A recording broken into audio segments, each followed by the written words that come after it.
resolution.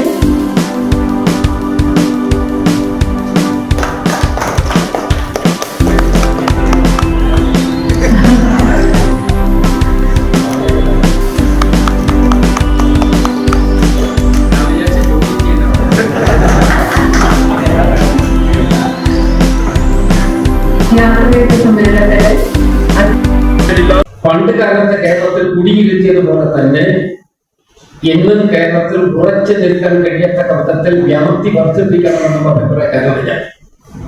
അതിന് ഓളിയം കൂടണം. ഓളിയം കൂട്ടണമെങ്കിൽ അതിന് പറ്റത്തുള്ള സംവിധാനമാണ്. ഇത് വിദ്യാഭ്യാസ ക്രമത്തെ പല ആളുകളും രാഷ്ട്രീയ പ്രസ്ഥാനത്തിന്റെ വളർച്ചയ്ക്ക് അഥവാ വിദ്യാർത്ഥി സംഘടനകളുടെ വളർച്ചയ്ക്ക് വേണ്ടി വിനിയോഗിക്കുകയാണ്. അതുകൊണ്ട് എന്തായി, രാഷ്ട്രീയ ജീവിതം മാത്രമായി വിദ്യാഭ്യാസ രംഗത്ത് തങ്ങിരിക്കുകയാണ്. ഞാൻ വിദ്യാഭ്യാസ രംഗത്ത് കൂടി വളർന്നു വന്ന ഒരു പൊതുപ്രവർത്തകനാണ്. പക്ഷെ ഇന്നത്തെ രീതിയും അന്നത്തെ രീതിയും വളരെ വ്യത്യസ്തമാണ്. അന്നത്തെ രീതി കുട്ടികളെ ഒരിക്കലും നമ്മൾ വിഷമിപ്പിക്കുന്ന രൂപത്തിലേക്ക് പോകുന്നില്ല. ഇനിയിപ്പോ പറഞ്ഞു വന്നപ്പോ അതുകൊണ്ട് നിങ്ങൾക്കും ഒരു പ്രശ്നമുണ്ട്. നിങ്ങൾക്ക് കിട്ടേണ്ട പ്രമോഷനും ഇല്ല, നിങ്ങൾക്ക് കിട്ടേണ്ട സാധ്യതയില്ല. അതെല്ലാം ഒരു ഘട്ടത്തിൽ വന്ന് തടഞ്ഞ് നിൽക്കുകയാണ്. കുട്ടികൾക്കാണെങ്കിലോ ഇതിലുള്ള വിശ്വാസം തന്നെ പോകാണ്. ഹയർ സെക്കൻഡറിക്ക് മേളിലുള്ള വിദ്യാഭ്യാസം മുഴുവൻ നയിച്ചുകൊണ്ടിരിക്കുന്ന സർവകലാശാലകളാണ്. സർവകലാശാലകൾ ഇതിനേക്കാൾ പരിതാപകരമാണ്. സർവകലാശാലകളിൽ വൈസ് ചാൻസലർമാരില്ലാത്തതിന്റെ കോലാഹലം നിങ്ങൾ കേട്ടുകൊണ്ടിരിക്കുകയാണ്. കോളേജുകളിൽ പ്രിൻസിപ്പൽമാരില്ല. നിങ്ങൾ പല സ്ഥലങ്ങളും നോക്കണം. കോളേജുകളിൽ യോഗ്യതയുള്ള അധ്യാപകരില്ലാത്തത് കൊണ്ടല്ല, നമ്മുടെ പാർട്ടിയിൽപ്പെട്ട യോഗ്യരുണ്ടോ എന്നുള്ളതാണ് ചോദ്യം. അതിന് പറ്റിയ ആളിനെ കിട്ടിയില്ലെങ്കിൽ ആ പോസ്റ്റ് വേക്കന്റ് ആണ്, എന്നിട്ടൊരു ഇൻചാർജ് ഭരണമാണ്. അപ്പൊ ആരാണ് ഈ ക്വാളിറ്റി ഇല്ലാതാക്കാൻ ശ്രമിക്കുന്നത്?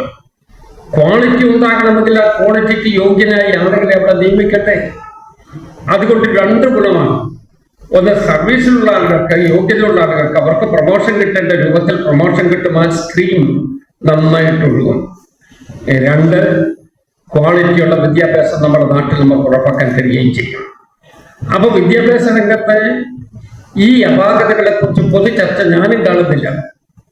എന്തുകൊണ്ട്? ആര് കേട്ടാലും പറയും നമ്മൾ ലോകത്തെ നമ്പർ 1, വേറെ ആരും നിഷേധിക്കാത്തിടത്തോളം കാലം നമ്മൾ നമ്പർ 1 എന്ന് പറഞ്ഞ് നടക്കാം. അതിപ്പോ ജയിലിൽ ചെന്നാലും ജയിലിൽ ഒരുത്തം പറയും ഞാനിവിടുത്തെ നമ്പർ 1. അവനും അവിടെ ആശ്വാസമായിട്ട് നടക്കാൻ പറ്റും. നമ്മൾ ഉദ്ദേശിക്കുന്നതല്ല, നമ്മൾ നടന്നു വന്നൊരു വഴിയുണ്ട്. ആ വഴിയിൽ ക്വാളിറ്റി വൈസ് ആയിട്ട് നമുക്ക് കൂടുതൽ മുന്നോട്ട് പോകാൻ കഴിയണം. ലോകത്തിന്റെ സാഹചര്യങ്ങളെ നമുക്ക് കണ്ണു തുറന്ന് കാണണം. അതിന് നേരിടാൻ പ്രാപ്തമായ ഒരു തലമുറയെ നമുക്ക് മെരുക്കിയെടുക്കാൻ കഴിയണം. അതിനുവേണ്ടിയിട്ടുള്ള നമ്മുടെ കയ്യിലെ ഏക ആയുധം വിദ്യാഭ്യാസം മാത്രമാണ് എന്ന് ഞാൻ വിശ്വസിക്കുകയാണ്. ആ വിദ്യാഭ്യാസത്തെ ഈ രൂപത്തിലേക്ക് ഉയർന്ന് നമുക്ക് കൊണ്ടുപോകാൻ കഴിയട്ടെ. അതിനുള്ള പരിശ്രമം ഉണ്ടാവട്ടെ. ഇവിടെ അധ്യാപകർ ചോദിക്കാത്തത് കൊണ്ടല്ല, നിങ്ങൾ ഇവിടെ ആളുകളുടെ മുമ്പിൽ ആവശ്യം ഉന്നയിക്കാത്തത് കൊണ്ടല്ല. പക്ഷെ എന്തുകൊണ്ടോ ദുരൂഹമായ സാഹചര്യത്തിൽ ഒരു പ്രശ്നത്തിന് പരിഹാരം ഉണ്ടാകുന്നില്ല എന്നുള്ള യാഥാർത്ഥ്യം നമ്മുടെ മുമ്പിൽ നിൽക്കുകയാണ്. തട്ടിമുട്ടി ഗവൺമെന്റും തട്ടിമുട്ടി വിദ്യാഭ്യാസമായി തട്ടിമുട്ടിയുള്ള സർവകലാശാലയുമായി നമുക്ക് എത്ര കാലം മുന്നോട്ട് പോകാൻ കഴിയും? അതുകൊണ്ട് വിദ്യാഭ്യാസ രംഗത്ത് ഇന്നത്തെ അപാകതകൾ ഒഴിവാക്കുന്നതിന് വേണ്ടിയുള്ള നടപടി എടുത്തേ മതിയാവും. നിങ്ങളാണെങ്കിൽ ഞാൻ പറയുന്നതിനേക്കാൾ കൂടുതൽ കഷ്ടപ്പാട് നിങ്ങൾക്ക് കിട്ടേണ്ട ഒരു ആനുകൂല്യം കുറെ കാലമായിട്ട് കിട്ടിയിട്ടുണ്ട് എന്നെനിക്ക് തോന്നുന്നില്ല.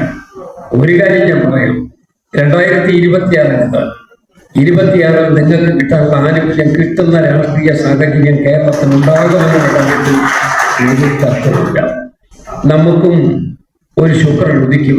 10 കൊല്ലം അനുഭവിച്ചുള്ള വേദന താത്തുവെക്കുന്നതിന് വേണ്ടി നമുക്ക് കിട്ടിയിരിക്കുന്ന സുവർണാവസരത്തിലേക്ക് നിങ്ങളും പോകണം എന്ന് മാത്രം ഓർമ്മിപ്പിച്ചുകൊണ്ട് ഞാൻ നിങ്ങൾക്ക് എല്ലാവർക്കും ഭാവുകം നടത്തുകൊണ്ട് ഇത് ഉദ്ഘാടനം ചെയ്തതായി അറിയിക്കുന്നു.